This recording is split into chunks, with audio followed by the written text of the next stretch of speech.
I'm Fred Robbins, New York Giants Super Bowl 42 Super Bowl champion, and you tune in and listen to the Burn Down podcast. Fred Robbins, number 98, his 9th year out of Wake Forest. I do like to be Fred Robbins and have two broken hands. First down at the 39. Play action from Grady, who sets up a screen for Maroney.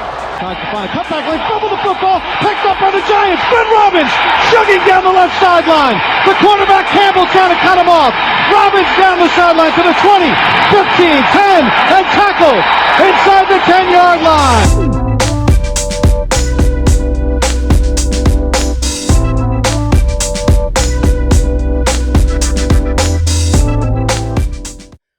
What's going on, everybody? This is the Burnout. Today's episode, we have another guest, another athlete, if you will.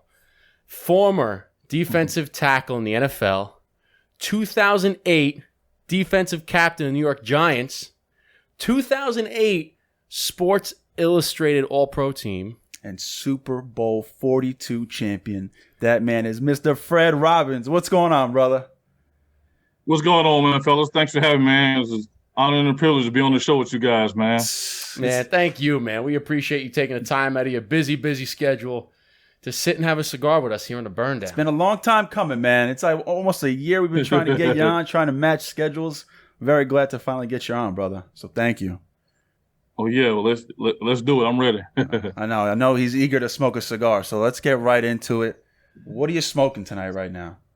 Man, I got us a nice Atabay, man. I figured since I'm being with you guys the first time, man, just kind of, go all out. I've been a friend of mine turned me on these, a few years ago, man. And, here in Pensacola, the shop I go to. And like you said, man, they say smoke a cigar, man, when you're around, good company, good people, man, just have a good conversation. So that's why I broke this Atabay out, man, tonight for you guys, man. I mean, Atabay is one hell of a stick. They just came, they've come around recently in the past couple of years. And I remember when we first had it, that's one hell of a stick. It's such a good cigar. It's like smooth all the way throughout. Every third changes. It's like beautiful. Like, mwah. I just can't get enough of them. But, oh yeah. So tonight I'll be smoking.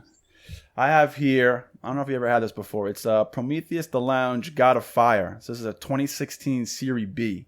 Oh, the God of Fire. Yeah, that's a good smoke. Yeah. Oh yeah. So I just turned 30 yesterday, so I had to whip it out for Fred Robbins and my birthday. So salute. Oh, happy belated birthday, man. Oh, appreciate it. You're the man. Thank you. We'll get the cheers rolling in a second after we pour them out. Yeah. And then I'm smoking the Plasencia Almafuerte 6-toe. So this is I believe it's a 6x60 hexagon shape. Love Plasencia. Love the Almafuertes. Yeah. And this is going to go great with Eric.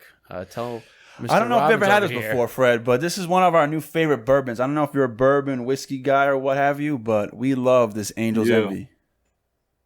Hey, the Angel's Envy was some good stuff, man. A buddy of mine turned me on to about a year ago, man, and I keep a bottle of that in the cabinet too, man. For that late night nightcap.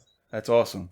Yeah, so we'll pour it up, and usually, not usually, right now, we'll cut these, we'll pour it up, and we'll get the conversation going. Sounds good. All right, let's get it.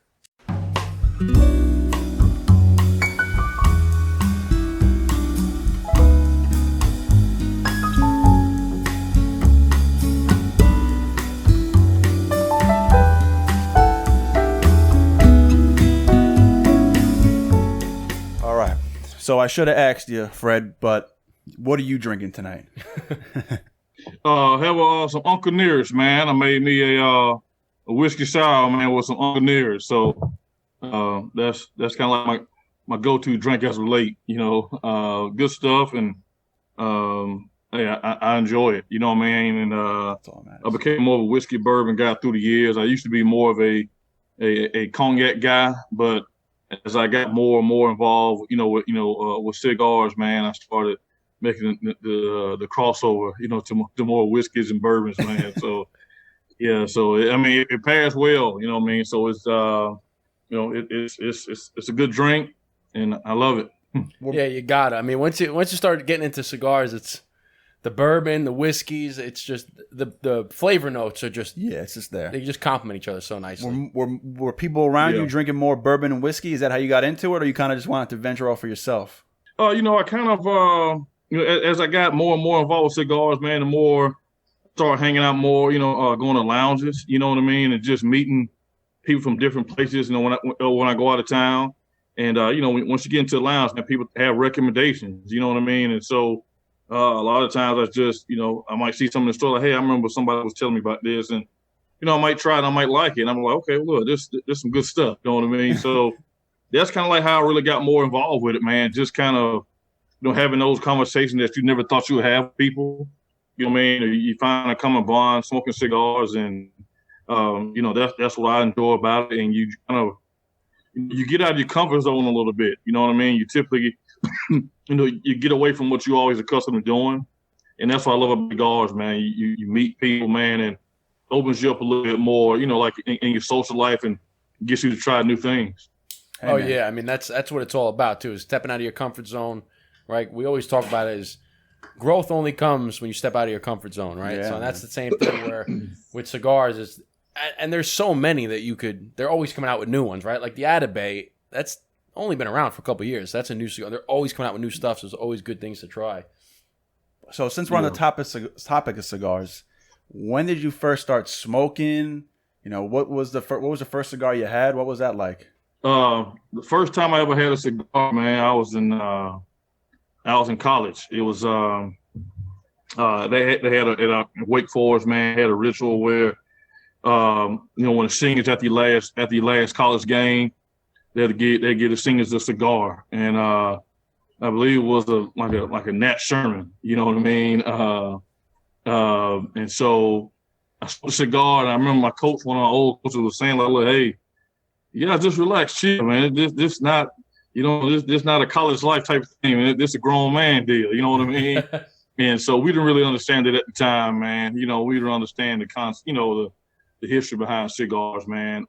Sure, but. Hey, it was relaxing. It was soothing. You know what I mean? And throughout the NFL, man, I really, my first couple of years, I didn't smoke a lot, but like, when I go to like a lounge, I might have one.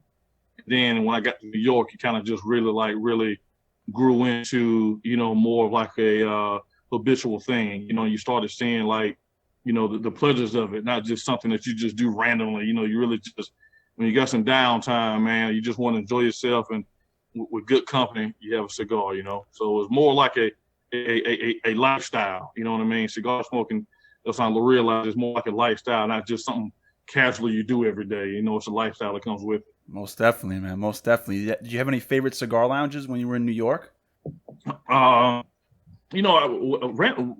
Mostly we just smoke over each other's house, man, like on the patios and stuff like that. And that's how I really kind of got started. I wanted to really learn like what I was doing, you know what I mean? Because the worst thing to do is try to front and act like you bought cigars when you go to the lounge or something, man. People, So I really wanted to know like, the history, the culture, you know what I mean? And so the more friends of mine did over each other's house, man, then we ventured off, went to more lounges, and or we went out of town somewhere. We put in town, we might go have a smoke somewhere. So that's really how it came about. Yeah, that's a good point too. Is it's not so much about where you're smoking, it's more about who you're smoking with. Oh yeah. Right? So it doesn't matter, it doesn't have to be at a lounge, it doesn't have to be at these fancy restaurants, these fancy lounges. Some of the best conversations and the best times is when you're just hanging out at somebody's house with your boys, having a cigar, having a drink. That's what it's all about. I mean, that's what we're doing right now. I mean, we're on Zoom, you're in Florida, we're in New York, we're having a cigar, we're having a good time. And speaking of which, that's what it is. Oh, I took a sip. We have to cheers. That's right. To Mr. Fred Robbins joining us on the Burn Down. So Fred, thank you very much, and here's to you. Man, thank you guys. Cheers. Yo, salute, brother. Yes, sir. Salute. Salute. Oh man, good stuff. Oh, that stuff is great. So do you have like a group of guys or a group of cigar buddies that you hang out with, that you smoke cigars with all the time? Yeah, man, we have a group of guys, man. Normally we try to get together at least, once every 2 weeks. Meet up at different places, man. We have a couple of places around town, a lot of outdoor spots, here in Florida. So we try to meet up and someone always the next spot. You know what I mean? That way you don't kind of, just burn out one spot all the time. So we all just rotate, pick our favorite spot, have some dinner, have some drinks, and, go enjoy a nice smoke. You know what I mean? And we always bring, recommendations as far as a new bourbon or whiskey to try. You know what I mean? And we also just go visit other places as well locally. Visit cigar shops, close by us, or when we go out of town. And so we always try to build that bond. And sometimes we say, hey, bring somebody new, bring somebody that you think might enjoy, a casual cigar. You know what I mean? And so we just kind of really just open up those doors, man. You know what I mean? For more friendly conversations. Just hey, people get to know each other a little bit better. Hey, some guys, I meet, you know what I mean? And, that we rarely talk about sports, but it's all, you just never know what you're going to talk about when you have a cigar with somebody. I mean, nothing's really off the table or out of bounds. You know what I mean? You're there enjoying the smoke, man. And I truly believe, smoking a cigar, man, it brings people together that you normally wouldn't conversate with. You know what I mean? And so that's the pleasure and enjoyment I get out of it. Absolutely. I mean, that's one of the, if you go to the website about us, it says we're a cigar. We bring people together over a cigar. That's right. And that's what it's all about, is having those friendly conversations. And like you said, is, you being a sports guy, right? Being in the NFL, you can sit down with somebody, have conversations, and you never talk about football. Talk about something completely else, something that you're absolutely passionate about. And you would think, oh, I'm going to sit down with Fred Robbins, I want to talk football. No, you might talk something completely different, because that's just where the conversation goes. Exactly. Yeah. Yep. Exactly. I always say, presidential debates should be held at a cigar lounge. And oh shit! Oh shit! Oh shit! No, that is not happening right now. Just pulled a rookie move. Oh! Let's go. Mr. Fred Robbins is a witness. Oh! Throw it on the board, baby. Let's go. We needed that. Hey, man. Happens to the best of us. I can't believe I just did that. That's amazing. I've been waiting for this day. Oh, okay. You gotta wipe it off. But so earlier this year, we were pulling rookie moves left and right. If you don't know what a rookie move is, it's when you drop ash on yourself. So we try to have fun with it. And someone recommended that we should take count of how many times we drop ash on ourselves, aka rookie move. So we got a little chalkboard here, and for half of the year so far, no one pulled a rookie move, neither Justin nor I. And our last guest, which was Jessica Stogie Chick, I pulled one. So I had to mark one on the board, and now, lo and behold, we have our next guest, Mr. Fred Robbins, and Justin pulls a rookie move. The score is tied. Wow. Rookie move, man. So the bet is, whoever has the most rookie moves at the end of the year, the person who won and the person who lost will go to a thrift shop. We're going to find the ugliest dress that there is. They're going to wear it. They're going to put on heels, and we're going to shoot a podcast with the dress on. And loser's got to wear a dress. So right now it's tied. I can't believe I just did that. So if we both tie at the end of the year, then we'll both wear a dress. But rookie move. That was great, man. That was great. So anyways, we'll get back on. What was that? You got to witness that. So, we'll get back on topic, man. But, I can't believe that happened. That was great. You started yelling. I thought you were on fire or something. I was like, stop, drop, and roll, brother. Oh, that was great. But going back to, the community, the being around everybody and good conversations and just making people better. How do you find this community of brothers of the leaf, sisters of the leaf? Do you see a lot of females down in Florida smoking? Do you talk to any females smoking cigars? What do you usually see out there? Man, I think that's the most thing I've noticed, especially in the past few years, is the number of females that smoke, that enjoy nice smoke. And typically, I ask a few friends of mine, look, hey, why? They're always curious about it. You know what I mean? And some women just felt like, hey, it wasn't a womanly, and it was more like a manly thing. You know what I mean? But I enjoy seeing friends of mine now, man. Ladies who who smoke cigars. You know what I mean? And they enjoy it. I mean, it's about conversation, having a good time, and just the relaxation. I think the myth and everybody has about cigars, I really don't think they just don't understand the culture and lifestyle behind it. You know what I mean? And I think a lot more people now are, understanding it, and they starting to see like some of their friends do it, and some celebrities and things of that nature. So I think people are more just open to it now. Hey, at least try it. You know what I mean? And if you try it and you have a good conversation, right, and people having a good vibe, wherever you at, then you probably have a chance to really enjoy cigar smoke. But if you go somewhere where it's just the wrong atmosphere and people not really enjoying like the lifestyle or the true meaning of it, then you probably won't smoke it again. So I think, brothers, at least, sisters, at least, I think those are the type of things that people really taking notice to, and just giving people the opportunity to, hey, at least try it. Then you look at all the different cigar events, around the country, you know what I mean? And the Big Smoke in Vegas, Atlanta, and you got some things down in Florida, state where you guys at. So I think people, really just catching on and seeing the wave of and the trend of cigar smoking really is more of a lifestyle. People like to dress up. People like to dress up and go to nice events, and you always see cigar events where it's nice. You know what I mean? There's nothing really like, bad or no bad image about cigar smoking at all these events. You know what I mean? And I think that's why you're starting to see this big wave.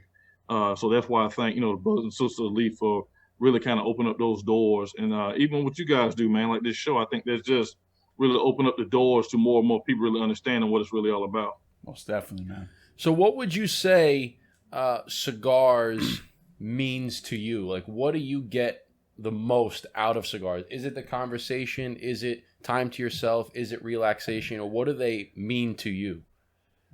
Therapy. Therapy. Bang. Bang. Cheapest therapy session there is. Yeah, man, it's, sometimes, I mean, it's a lot of times I like to just enjoy smoke by myself. I like to just, sit back out on the patio, whether it's one evening or one early afternoon or one late morning. You know what I mean? Sometimes I just need that time to myself to think and just, relax and just kind of clear my head. You know what I mean? And that's what, that's what it does for me. And then there are also those times where, hey, I want to be around some good company. You know what I mean? And so I know the exact people who to call if I want to smoke a cigar. You know what I mean? So, and that's what it does for me. I mean, it can put me in a relaxed mind. You know what I mean? That I need to be by myself mode, or hey, I want to have a good time. So I think it has many different variances for me. Cigar smoking, but mainly, man, for me, it's just therapy. You know what I mean? If when my buddy's going through something, man, hey, come over to the house, man. Let's enjoy a nice smoke, man. Have a little glass of whiskey, man. Let's iron it out. And I think that's kind of what it kind of gets your mind off of what they're going on anyway. You know what I mean? Yep. And so that's what I like about it. And also just meeting different people that I normally probably would have walked by, I wouldn't have said anything to. Now, if I go to a lounge or go to a nice restaurant out back and have a smoke, cigar smoking brings people together, man. Hey, what are you smoking? Everybody's always curious about what are you smoking and this and this and that. And so I think that's kind of opened the doors up for, more conversation. Absolutely. I mean, that's an excellent point. And we had mentioned too, I think you had mentioned it at one point in one of the episodes, is that you never feel bad or feel worse after smoking a cigar. Yeah. Like it always makes you feel better. You always feel good while you're doing it. So like you had said, you got a buddy who's going through a rough time, or even if yourself, you're going through a rough time, come on over, let's iron it out with a cigar, and you'll always feel better after you have a cigar. Most definitely. I couldn't agree more. I mean, it's like I said, it's the easy or the cheapest therapy session there is. There's nothing like coming to yourself, decompressing, and just relaxing and kind of thinking about what you got to do, what's next, just good conversation. I mean, I keep saying it. I mean, look what a cigar brought us. We brought a Super Bowl champion and two podcast dudes from New York at one spot, and here we are today. So it's a beautiful thing, man. Yep. So let me ask you this. This is an interesting question. And I love asking this to people because it makes you think, right? Because this was asked to us when we were on somebody's podcast. I'm like, oh, shit, we got to ask that. So if you could smoke a cigar with anybody, dead or alive, who would it be? Man, I mean, there's a lot of choices, but probably, probably Muhammad Ali. You know what I mean? Wow, nice. Yeah, I would like to sit down with him, man. I mean, it's just so much, so many questions I like to ask just from athletic perspective, but also just from the heart. You know what I mean? Like, I don't. I don't think you'll ever see an athlete like Muhammad Ali again, man. Just from what he went through, what he risked, and what he stood for, what he what his heart told him. You know what I mean?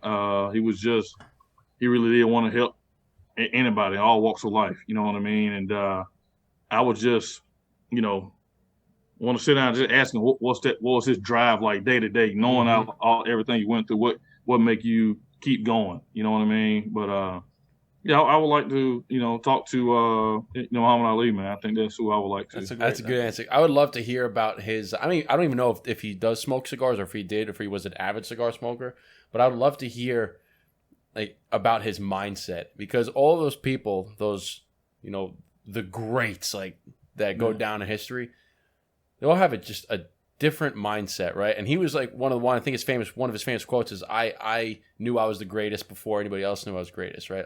I am I know I'm the great, you just gotta wait until one of those along the line. That's just another level of confidence, right? Confidence.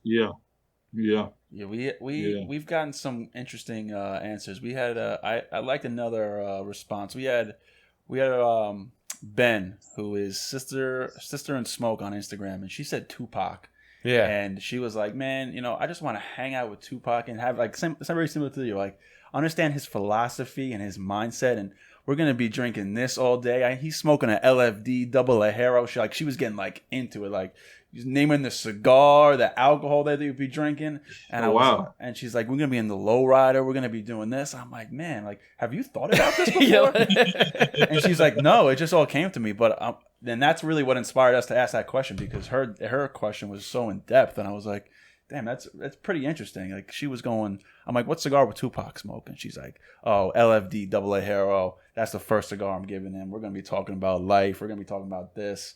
And I'm like, dang. And then I started thinking, Tupac's still alive, and you can go pick up a cigar. Wait, did you do this already? Did this happen? You did, right? So that's always a good question. But, yeah, because I think one of the questions was along the lines of who would be at your round table. If you had to pick 5 people to sit at your table, who would they be? And it got us thinking, okay, dead or alive, who would it be? And then it's such a tough question. I mean, I appreciate the answer of coming up with an answer really quick, because that's a difficult question. I mean, out of everybody that's ever lived or is currently living, it's hard to pick just one. I mean, maybe today, like you said, today be Muhammad Ali. If I ask you the question again, 5 weeks from now, it might be a different person. Yeah. Yeah. Or if I said, hey, you get to pick 5 people, it's like, oh God, 5. I mean, we've been asked 3 people, 5 people, and I was like, hold on, give me a minute. Let me think about this real quick. But if we want, let's transfer over now into some of the sports stuff. The first question was, was it your dream to make it to the NFL? What was that feeling like, knowing that you have the capability and the skills, and also you knowing that I made it to the NFL? Man, I started out, playing Little League baseball. That was the first thing I did. I started playing when I was 6 years old, and I was always a pretty big kid. But back then, man, when you play youth Pop Warner, they went by your weight.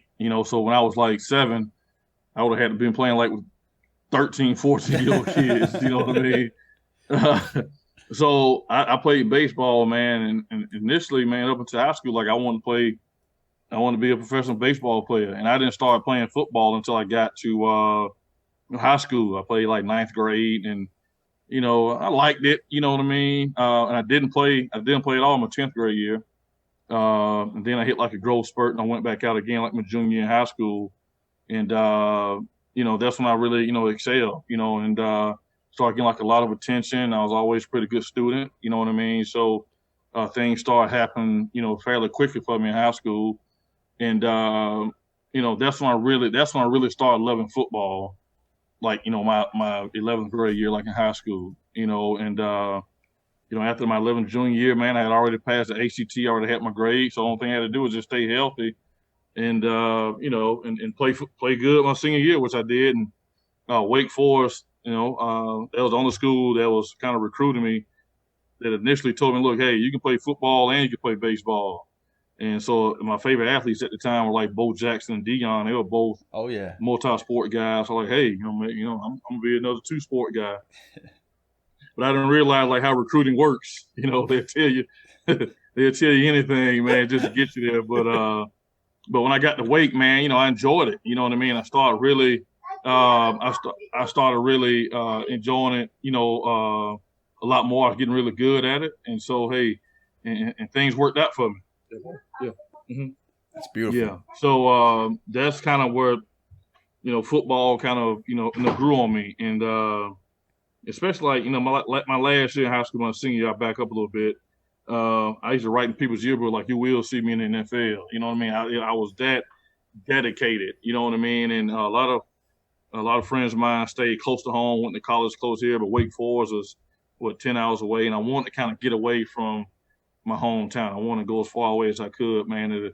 That I felt that it helped me stay focused, you know what I mean, and kind of forced me to, it forced me to get out of my comfort zone. It forced me to, meet new people, get around new people. I was kind of quiet. I mean, I was a quiet kid, not around my friends, you know what I mean. But yeah, I was quiet. But going to college, man, and not knowing anybody, it forced me to, level up. Forced me to go to a higher spot, you know what I mean? And so I credit football for it, man, because, football teaches you a lot of different things other than just the brute force of it. Just teach you the discipline and communication and learning how to get along with people who you never thought you would, speak with any other time.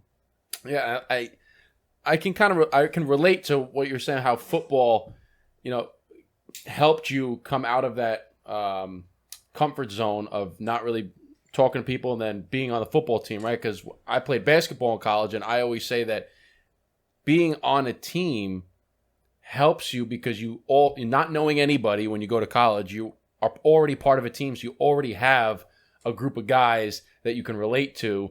As soon as you get there, day one, you got a team, and you're like, okay, I got these guys. We can kind of relate. We're all playing football together, we're all playing basketball, whatever it is. So it kind of helps you. It gives you a little bit of push to get out of that comfort zone of not knowing anybody. Mm-hmm. Would you say that you had a similar situation being on the football team at Wake Forest? Yeah, it just my freshman year I was redshirted, and then so I didn't play at all, but I got used to that college life, and I didn't like it. Hey, I never sat the bench anything I played growing up. You know what I mean? All of a sudden, you get to college, and it's not like, you're at Wake Forest, you think you're going to play and start at Wake Forest, but and so he redshirted the whole team, but it got me a chance to really understand college life. And that's what I got a lot out of that by not playing. It helped me make that adjustment, and the next year, man, I won a starting job. So I started as a redshirt freshman, and, I led the team in like tackle for losses and stuff like that. And as a defense lineman, I remember a buddy of mine, he was a senior at the time, and he was like, man, I was meeting with some agents, man. All he could talk about was like, who was that number 90 kid? You know what I mean? And so that's when I realized, hey, man, this can happen. You know what I mean? If I just keep working, just keep getting better. And I had, some good positive coaches, that kind of say, look, hey, don't get the good big head. You ain't really did shit yet. You know what I mean? But, if you keep working and keep getting better, man, you just never know. And that's what I strive myself on. And so I didn't, for the summers, I stayed at college. I didn't come home. I might have came home like for a week and a half just to see my folks. And I went right back, to Wake Forest to start working in summer school.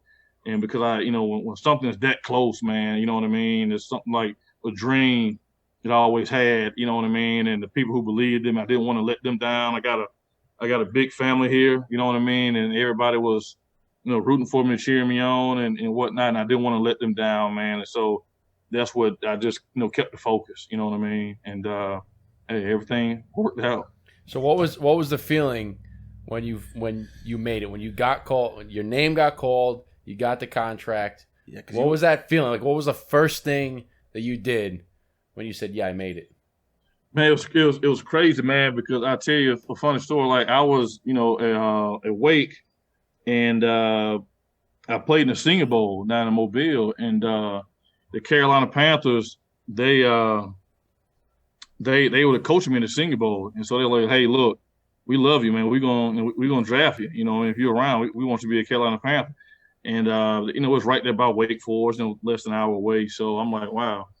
And I talked with them again, at the combine, and they came and worked me out again for my pro day, and I went there and worked out again. And they're like, "Look, man, we want to draft you." You know what I mean? So I thought I was going to be a Carolina Panther, and on draft day I get this call from Minnesota, and I had never talked to Minnesota not one day, in this whole process. And Dennis Green calls, they look, "Hey, sit back, relax. So we about to draft you. We're gonna let you hear your name, and hey, we'll call you right back." And I'm like, all right. And hung up the phone. And then I saw my name come across the screen. I was like, wow, you know what I mean? And it was that moment, man, that you just kind of like, you live for. You think of all of hard work. I had a flashback of like all of the sprints I ever ran, all the stadiums I ever ran, and all the times I practiced in the rain, and all the extra hard work. And it's for that moment. And I think, even not just for me, but just for my family, people who, drive me back and forth to practice or picking me up, who put every ounce of energy, man, to help me achieve this, man. And it was just like a surreal moment. But then, like, when they called me back about 10 minutes later, they already had my flight and everything arranged to go to Minnesota. But so it's like, enjoy it, but hey, tomorrow we get to work. You know what I mean? And so think about NFL, man, everything happens so fast. Like, you really don't have time to kind of like process everything. You know what I mean? It's just like you really got to enjoy that moment when it happens, because the next day is like, okay, draft day over. You know what I mean? It's time to go to work. You know what I mean? And so that's how the business side kicked in after that. You know what I mean? College is fun, but once you get to the NFL, you have some fun moments, but it's all a business, Well done. Yeah, we interviewed we had Eric Coleman from the Jets on, and he calls it, I think he called the NFL, he had an acronym. Not for long? Yeah, the NFL was not for long. Not for long. Yeah. The what have you have done for me lately? And he was saying something very similar. Like, it was exciting to get drafted, but it here today, gone tomorrow. So you better get ready for work. So we just talked about, we actually before, earlier this evening we had filmed another episode, and we had talked about celebrations, and we talked about how it's good to, when you get you achieve something, you have a win in your life, it's good to, you celebrate your win, but don't over celebrate. Celebrate it, be thankful, be grateful, appreciative, have your fun for the short period of time, and then back to work. What's next? Yeah. What's the next goal? And it's kind of very similar, right?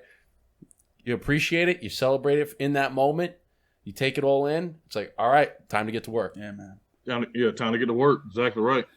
So how is it going from being a Southern guy and then moving up to cold Minnesota? Man, you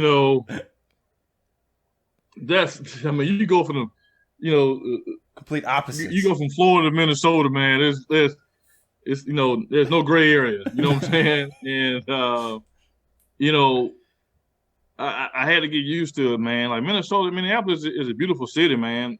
But it's the brutal winters. You know what I mean? But I remember I was dating my wife at the time. Her and I were dating. And I was like, hey, somebody left a bucket of sand out by the driveway. She was like, nah, that ain't sand. That's like salt. You got to go out there and salt the driveway. And I'm like, you mean like with a shovel? I got to get out there and do this. You know what I mean? And it's just so much you got to do, man. Snow tires and chain, all that, heater in your garage, man, and special windshield wiper fluid, windshield wipe.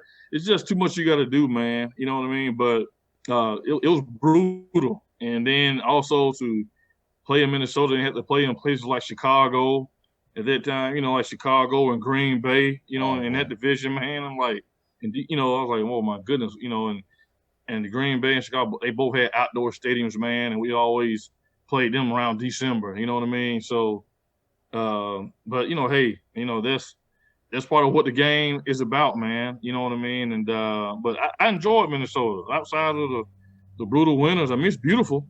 As long as you ain't got to play in that shit, you know what I mean? I was gonna ask, so what was the like coldest, most brutal day that you had to play in? The year we went to the Super Bowl, we played Green Bay in the 2008 NFC Championship. Yes. When it was like almost like minus 20 with the wind chill. Yes. I mean, that was the coldest. I remember that. That was like the coldest I've ever been in, man. You know what I mean? Your hands numb, your fingers are numb, man. And we went into overtime. We was like, I was like, hey, let's just get this damn game over with. But like I haven't felt my hands since the second quarter. Yeah. Damn. And but that was by far the coldest game I ever played in. You know what I mean? But hey, you got a chance to go to Super Bowl, man. So hey, we fought through it. It's worth it. It's worth it. So before we talk about the Giants in the Super Bowl, so you were with the Vikings for like 3 years, 2000 to 2003, around there, right? 4 years, yeah, 4 years, yeah. So you were at like Randy Moss, Chris Carter, John Randall. Randall. Was Michael Bennett the running back then, or no? Yeah, my rookie year was Robert Smith from Ohio State. Robert Smith, he was our running back. Then we had Michael Bennett come. Yeah. Wow. Yeah. So how is it playing with like two Hall of Famers? I mean, Randy Moss and Chris Carter. Like, did you get any good takeaways from them playing with them? Man, just Randy Moss probably by far like one of the most athletic guys I ever played with. Really a freak of nature, man. Just probably one of the most talented guys I've been around. You know what I mean? And we had our quarterback at the time with Dante Culpepper, and Culpepper could throw the country mile. You know what I mean? And it was like it was games, man. It felt like saying, backyard football. Hey, just go deep. I'm gonna throw it to you, and we score. You know what I mean? And we had a high-powered offense, man. With Moss and Chris Carter and Hassett, Jake Reed, Michael Bennett. They was all Pro Bowl guys, man. And it was amazing, especially see two guys like that. And it was a crazy thing because Larry Fitzgerald, he was our ball boy. His dad was his dad was a Minnesota Vikings sports writer, right? He grew up in Minneapolis, and he was our ball boy, man, at training camp. And so I tell people all the time, man, like, he used to be out there practicing, with Moss and Chris Carter. And, you know what I mean? So you practice those guys while you're in high school, man, of course you're going to be a beast. You know what I mean? But, man, it just goes to show, man, like, what the influences they had, on somebody like that. You know what I mean? So I remember that day, man. And Larry Fitzgerald is a great guy. But I'm pretty sure he'll tell people too, man, look, hey, if you're in high school and you had a chance to practice and run routes with Randy Moss and Chris Carter, come on, man. Yeah, man, talk about taking advantage of an opportunity. I mean, that's a really cool fun fact. Randy Moss was like, I'll never forget. I'm pretty sure, I don't know when it was, but I remember it was like a Hail Mary. He caught it it was like a halftime, maybe on Thanksgiving. He caught it and he was falling down and he like threw the ball over his head and someone else caught it and ran for a touchdown for like a score. I mean, I was we were playing I think we were playing Detroit at the time, man. It might have been on Thanksgiving. I think they play on Thanksgiving. Yeah, it might have been on Thanksgiving, but that was like one of the most memorable days I remember from him. But now you moved to New York, so now my team. Yeah, right. So Justin's a big Giant fan. My family's big Giant fans. That Super Bowl that you guys won. I just want to say thank you so much. Thank you so much for that Super Bowl. Yeah, we needed that one. In my opinion, it was the greatest Super Bowl of all time. Hands down. Loved it. Hands down, the best Super Bowl I've ever watched, ever been a part of. But were you excited to go from Minnesota to New York, like the Big Apple? Was that like a big deal for you? Yeah, I was, man. Minnesota, man. I had a chance to re-sign back with Minnesota, but I kind of wanted to get out of Minnesota. Like, look, hey, I just felt it was time for a change, something different. And I had three teams that were really interested. The top three teams, which were the Giants, Atlanta and Houston, the Texans. And I was like, man, wow, Atlanta be nice, man. I'll be closer to home. I got a lot of family and friends that live in Atlanta. Being my agent called and look, hey, I got the Giants reached out to me and they look, hey, they want you to come to New York.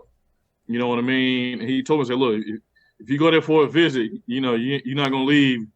You're not leaving until you sign. You know what I mean? And I remember leaving Minnesota and I landed in New York, and my agent already had the deal done. He was like, look, I got the deal done, man. All you got to do is pass the physical, which I knew I was going to pass. You know what I mean? And New York, man, I think they did that shit on purpose. They fly you in at night so you can see all the lights and see the skyline and everything. Yep. And all tactic, like, baby. Wow, because actually that was the first time I had ever been to New York. When I flew in there, for my visit, and it was like a wow moment for me. You know what I mean? I was like, whoa. Yeah. You know what I mean? This is way bigger than I thought it was. Yeah, I was like, yeah, but I ain't leaving here. You know what I mean? And so, toured the facility, talked to people, had a chance to hang out. A little bit. That night, and the next day, man, before I left, man, I said, look, hey, this is where I want to be. It just felt right. It felt, I didn't have to go nowhere else. I didn't have to go to Atlanta. And, I had already been in Houston before, in Atlanta plenty of times. But, I was like, look, no, this is it. And then when you think of when you walk into the facility, man, and you just see, like, all the history of the Giants, all of the Bill Parcells, Lawrence Taylor, Frank Gifford, all those guys, and the history and the trophies and, from the ownership, man. And I think that's one of the most things that they always, say, faith, family, and football. And, from the owners of the Giants, man, to really know who you are and really to be involved with the organization. It was a no-brainer, man. It just felt right at home, and I just pulled the trigger. That's awesome. That's friggin'. That's New York football Giants. That's the New York style, baby. Yeah. That's the New York style it is. So I'll let you. I know. Justin's got some Giant questions. So well, first question is, and this was kind of. I mean, I had only figured this out when I went to college. So Coughlin used to coach before his professional days. He had coached either assistant or head coach, I'm not quite sure, at a college in upstate New York called Rochester Institute of Technology. That was when we had a football team. They didn't have any football team. And that's where I went to school. So after you guys won the Super Bowl, I believe they had him back for an interview. And talked about it. I said, holy shit. I said, Coughlin used to coach. I said, that's my guy. He used to coach for us. And now he won the Super Bowl. So how is it playing under Coughlin and that whole year? Like, take us through that year. Yeah, the Super Bowl year. Let's start. How was it playing under Coughlin? How was it? Did you guys know in the beginning, like, oh, we got a shot? Or did it kind of develop over time? I'll tell you this. It was an experience for me, man, because when I played in Minnesota, I played under Dennis Green. Dennis Green was like, hey, he believed in, like, hey, you're a professional. I shouldn't have to police everything you do, right? So he was more like a true player's coach, so to speak. You know what I mean? Like, he let the veterans kind of, lead the team. Like, then when I got to New York, Coughlin, he was – everybody heard the stories I called him, how hard it was, and and it's true. But he loved football. You know what I mean? Not to say no other coach did, but Coughlin really loved football every day.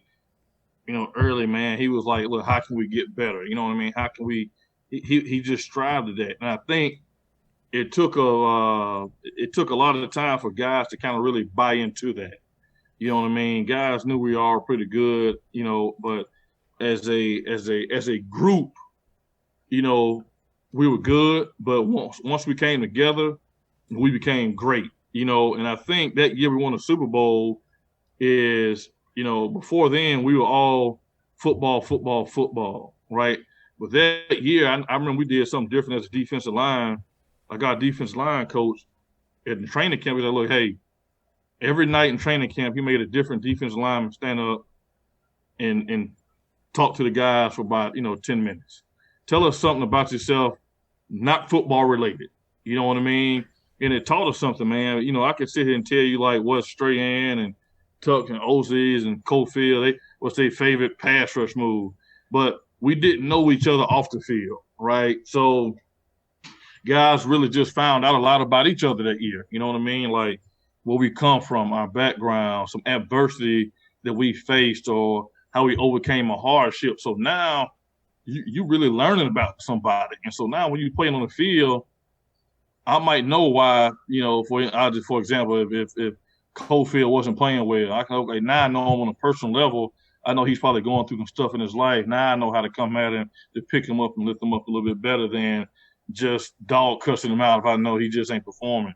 So it gave us a chance to kind of really get to know each other on a more personal level, and I really think that's one of the major factors, man, that kind of like help us propel to the Super Bowl. We learn how to get along better, and really take constructive criticism, not from the coaches, but also from our teammates. Where before, if any guy, we had a lot of personality. I mean, New York is a personality place. Yeah. You know what I mean? And don't say nothing to anybody wrong, or you might hear some shit you don't want to hear. You know what I mean? But we assume that, man, and so we learn to really take constructive criticism from each other to make us better. And I really truly believe that's probably one of the factors that help us prepare for the Super Bowl.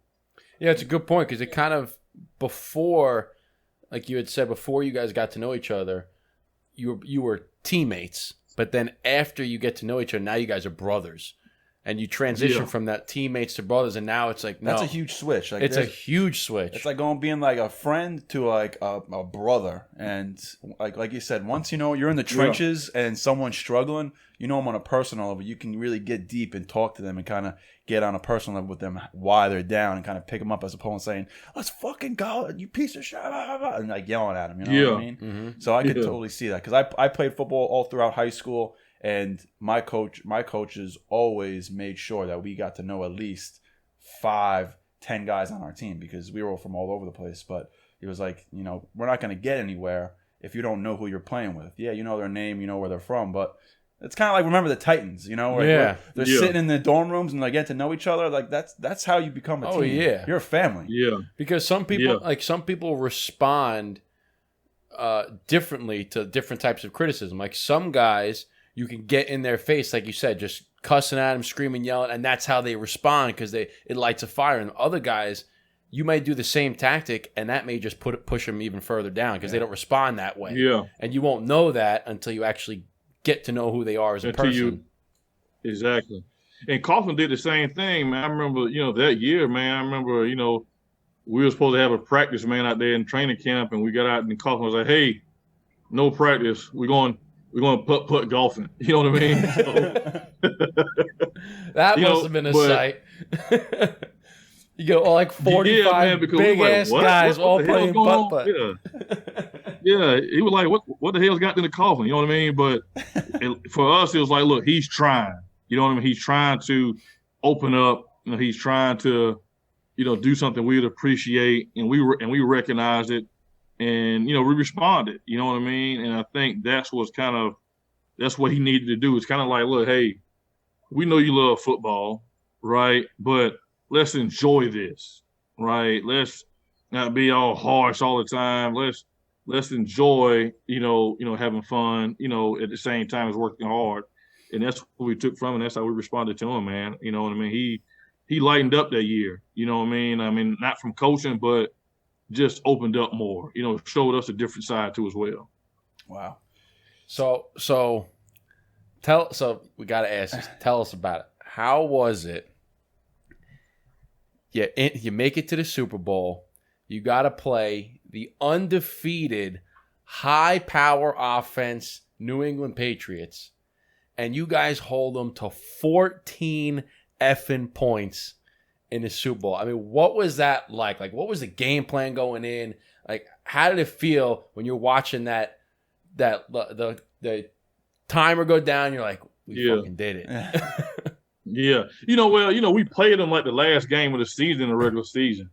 And I think they beat us by 3. And we're like, man, look, man, we could we can play with them. You know what I mean? And we went back and we rewatched that game. I don't know how many times. We were like, look, we're gonna see these guys again. You know what I mean? And when we do, man, we just got to play really like a flawless game, pretty much, so to speak. You know what I mean? But we had a tough road, man. We had to go to Tampa Bay. Tampa Bay was a good team that year. Yeah. And then we had to go back to Dallas and then Green Bay. And Dallas and Green Bay, we played them at the beginning of the season. Both of them put 40 points on us. You know what I mean? And I think everybody was kind of picking Dallas that year to win. Because Dallas, that's the year Dallas was like, I think they were the number 1 seed that year. Yeah, they were. We was the lowest seed, so we wanted to go play them. And Green Bay was the number 2 seed. But, you know, we were like, look, we can see these guys again. And once we beat Tampa was a pretty good team too as well. But once we went into Dallas, whipped them, and then went to Green Bay, we was kind of like, look, hey, man, it's on between us and the Patriots. We knew we could play with them. And but the secret, man, is just really getting to Brady. You know what I mean? We had a bunch of rotational defensive line. And we're like, look, we're just going to keep each other fresh. We're going to rotate. And the key is just to get Brady on the ground. Even if you don't sack him, just hit him.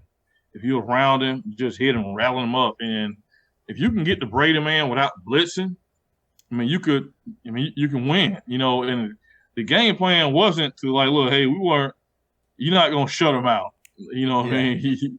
They know what offense in the league, you know, but make them have a bad day. Right. And for them, a bad day is, 350 yards passing, because they were lighting people up. But it's just to don't let them be consistent, rattle them a little bit. Don't let them have, get them off their game plan. Hit Brady as much as you can. Hit them a lot. Hit them often. Don't be afraid. If you're within that 2-step rule, don't be afraid to put the lick on it. Right. You know what I mean? And so if you go back and look at the film, and that's what we did. Anytime we was around him, somebody was hitting him, getting him frustrated. We were showing them different blitzes of people come from everywhere, man. And our defensive line, we did a great job of getting to them even when we didn't have to blitz. But the key is also just a good offense. The more offense ran the ball and just had the time of possession, the less time Brady had on the field. And so that was kind of like the game plan. A good defense is having a strong offense who can control the ball. And I think you guys set the tempo for that because I feel like that's been the mantra throughout Brady's career. Like I hear other teams say, hey, as long as you get to Brady and you don't give him time, you rattle him, if you can get him off his game, that's where you win. And I feel like that still holds truth today because I still see other players and other defenses say the same thing if you have. And it's like if he's, like you said, a bad day is 350 passer, but if they're going to score, make them work for it. Yeah. Right? It's the same thing like we say in basketball too, right? If you guys come into the lane, like if he wants to get his 2 points, foul him hard. Make him earn his 2 points at the free throw line, right? It's the same way. If they're going to get their points up, they're going to put 14 points, 20 points. Make them freaking earn it. Don't make them get 3 easy bombs over the top of your head. Like, make them work to get those points. No doubt.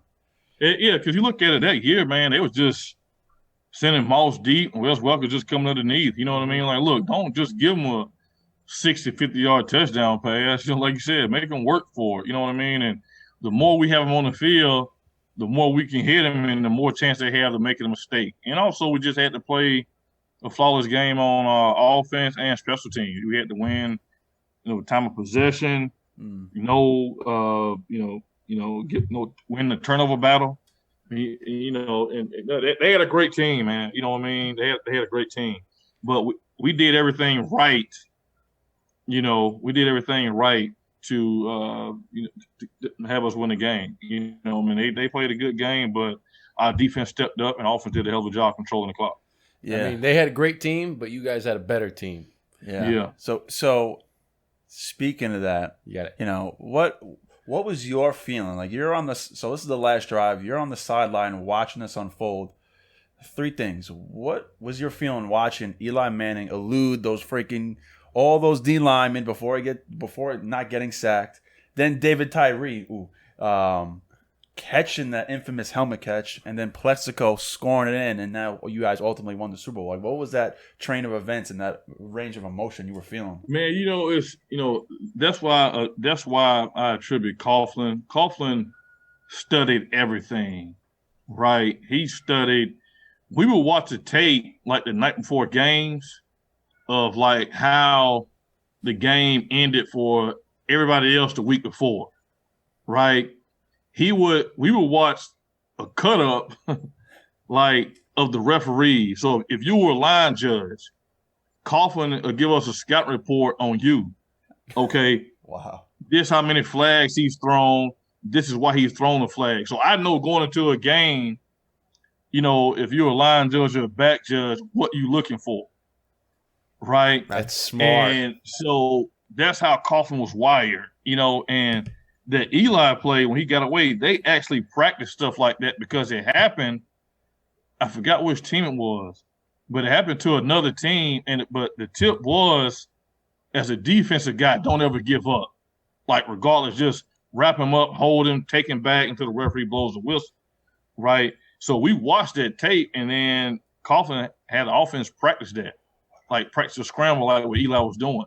They showed a lot like on a rewind on TV, like how they had Jed Lorenzen wrapping Eli around that week in Arizona, practicing that exact thing, right? Because we had watched the tape early on. Wow. And we always end practice like with 2 minutes, like 2 minutes left on the clock. Coughlin give us different scenarios. Okay, it's 1 minute, 15 seconds left. Offense has one timeout on a -30. We practice that every week, every day. And so to see those guys do that 2-minute drive, like we was like, okay, this coming to fruition because we do this shit every day. Yeah. Like I've seen it. And so we see like every play like unfolding, like, okay, they're gonna run this route, he's gonna catch it. Boom, damn, he did it. And so when we saw like the Tyree catch, he caught on the helmet. I'm like, we're gonna win the fucking game. Because that was like third and long too, right? Yeah. And we were thinking like, shit, if you don't catch this, now we're fourth and long. Like, I watched a video on YouTube, and it was saying like the week of practice or the day before, David Tyree was practicing, he was dropping every single ball. Like he was having a terrible practice, and Eli Manning Eli Manning was like, listen. Yeah, he had the worst practice ever. Yeah. That's what they were saying. And Eli was like, listen, you can have a bad game today, but I know during game time, during crunch time, I could trust you. And I thought that was so crazy. Yeah. But when he caught that, I was like, look, man, this we gonna win the game. And then that route that Plaxico ran, for the catch, I mean, we've seen that over and over and over every week during the NFL season, because they practice 2 minutes like that every week. That's one thing Coughlin did, you know what I mean? And he used to tell us in training camp, like, look, it's some things we're doing right now. We might not need it until later on in the season, but we're going to continue to do it, right? And our offense just got better and better every week. And we can, like, on defense, okay, look, we knew, like, exactly what plays they were going to run because we've seen it over and over and over, man. So once he caught the ball, like, okay, let's just go ahead and shut him out these last 3 plays and we won the Super Bowl, man. So what was that feeling like? Like knowing that drive was probably one of not if the best Super Bowl drive, and now you're a champion. Like, what was that feeling of emotions that you were going through? Man, it's surreal, man, because it's like you think about. I thought about, for me, all the time when I was a little kid watching the Super Bowl, right? And you got all these emotions going in, and kind of like when I told you guys, like when I went to college, you think when I got drafted, you thought about all the sprints and everything else you ran. And then from that point, looking at all the things I've done in my career, like there's a lot of guys, man, who played this game for a lot of years, man, who never even been to the playoffs. You know what I mean? But we had a chance to win the Super Bowl. And it's like everything that you work for your whole life is for this moment. Everybody wants to be a Super Bowl champion. You know what I mean? And you got to take advantage of opportunity. You just never know when it's going to happen again. And I tell you, like my first year when I was with the Vikings, we played New York in the NFC Championship game, and New York Giants beat us 41-0 when I was with the Vikings. You know what I mean? And I tell people, like, look, man, it took me like 9 years later to get back to this moment. You know what I mean? And so you just never know when that moment's going to happen again. You know what I mean? And so, I mean, it was surreal. I had my family there to support me, to celebrate with me. But the celebration like in Arizona, but when we got back to New York, man, it was like, oh my goodness. Oh yeah, I can imagine. that was like the best ever, man. You know what I mean? But it's definitely something, man, it never gets old talking about. You know what I mean? And it's always, you're always gonna have that memory, man. It's just surreal. I mean, it's kind of amazing because we always talk about like everything happens for a reason, right? And when you were talking about going through your playing, you were practicing with Carolina before you got drafted, right? You're practically there saying, hey, we're going to draft you. Hey, we're going to draft you. Hey, we're going to draft you. And you're going into the draft thinking Carolina's going to draft you. And then all of a sudden, Minnesota calls you and they draft you. You're like, okay, I guess I'm going to Minnesota, right? Yeah. So then you go to Minnesota and you make a huge trip. So you're thinking you're going to Carolina the whole time, but then all of a sudden something happens and Minnesota picks you up, and now you're in Minnesota, and then you're saying, okay, now I'm gonna switch cities. I'm gonna go, and now you're looking at New York, Atlanta, and Houston, and then you're like, I don't really know. And then all of a sudden you go to New York, something just feels right here. I'm gonna go to New York.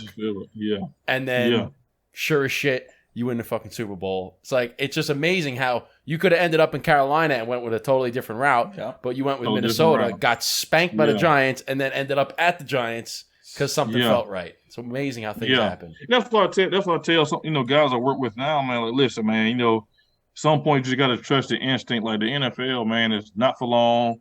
It's really like no real loyalty. You just really got to trust yourself. And Minnesota's like, look, hey, we want to re-sign you. We want to re-sign you back. We got a chance to win, go to Super Bowl, win the division, go to Super Bowl. But I'm like, look, let me just explore my options. You know what I mean? And I tell people, man, look, man, don't be afraid to step out. You know what I mean? You just never know what lies ahead. Mm-hmm. And hey, who's to say, we could have won something in Minnesota, but things worked out because it felt right. You know what I mean? And go what you got. For what New York was doing, they brought in the right people, right coaches. And it just, like I said, it felt right. And so, hey, I pulled the trigger and boom, Super Bowl champion. Kudos to you, man. Cheers to that. I love it. Yeah. I love it. Like I said, thank you very much, sir, for the Super Bowl chant, because it was the greatest Super Bowl of my life. Yeah. I remember I was in high school. I remember being at my buddy's house, and I remember watching that. And I remember going bananas and running out of his house, take my shirt off in the middle of the winter in February with snow and just going bananas.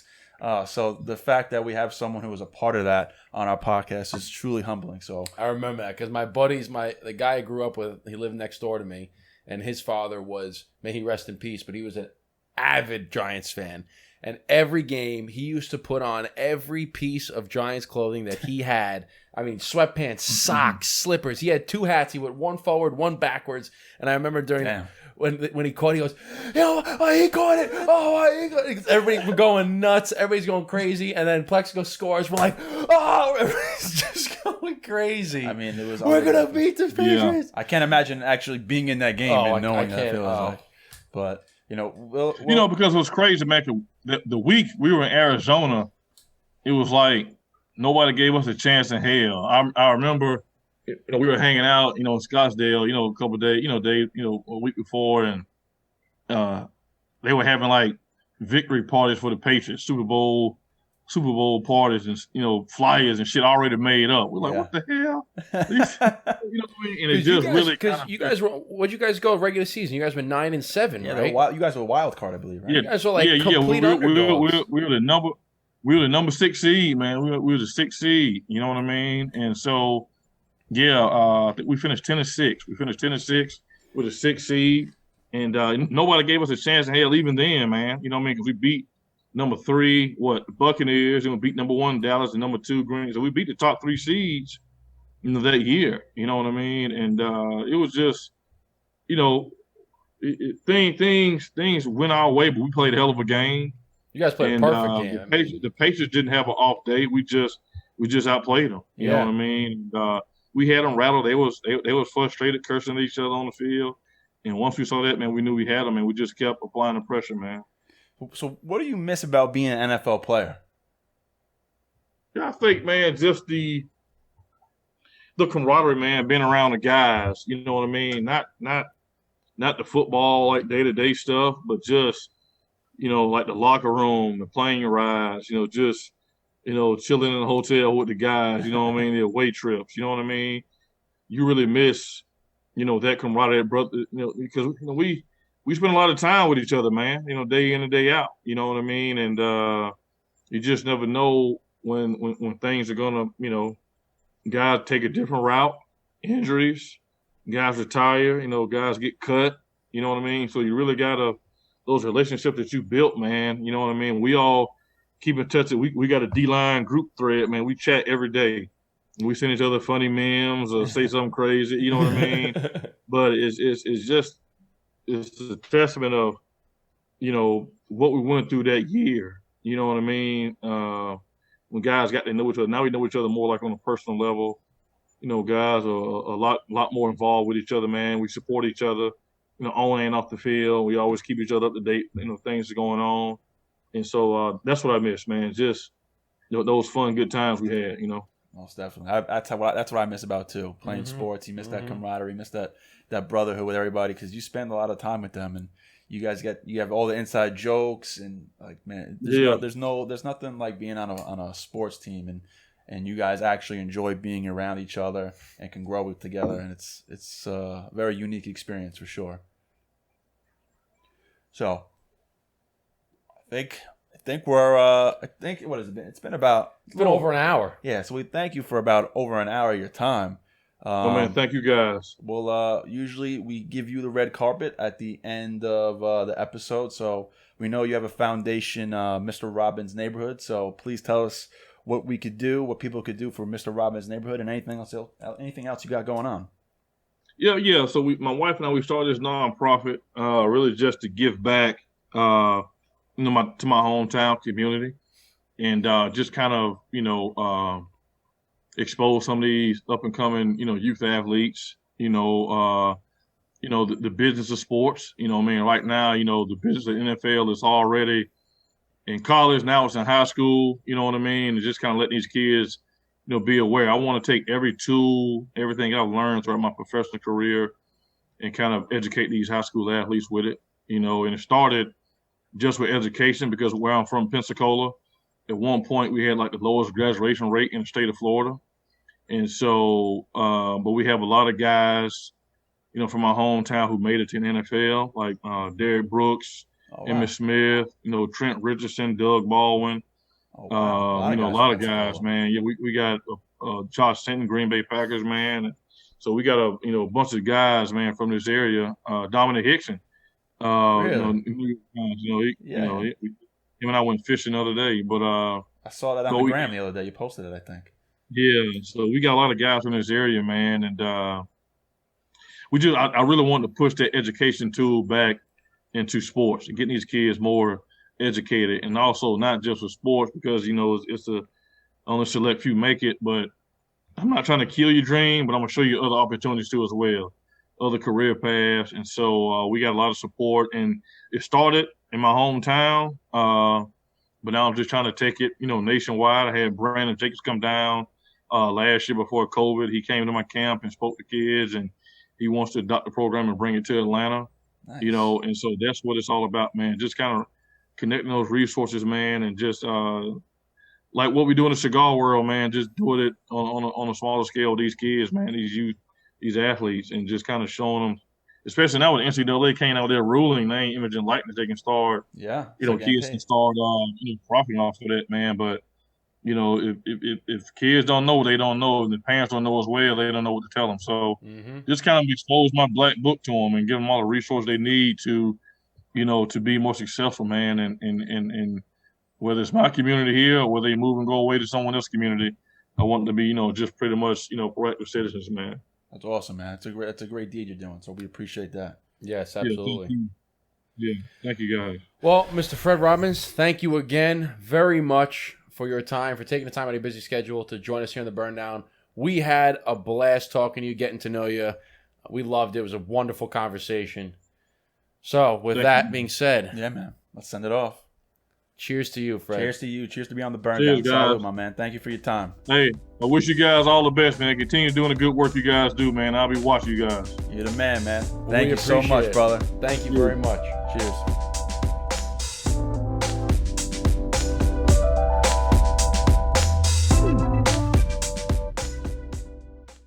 I'm Fred Robbins, New York Giants Super Bowl 42 Super Bowl champion, and you tune in and listen to the Burn Down podcast.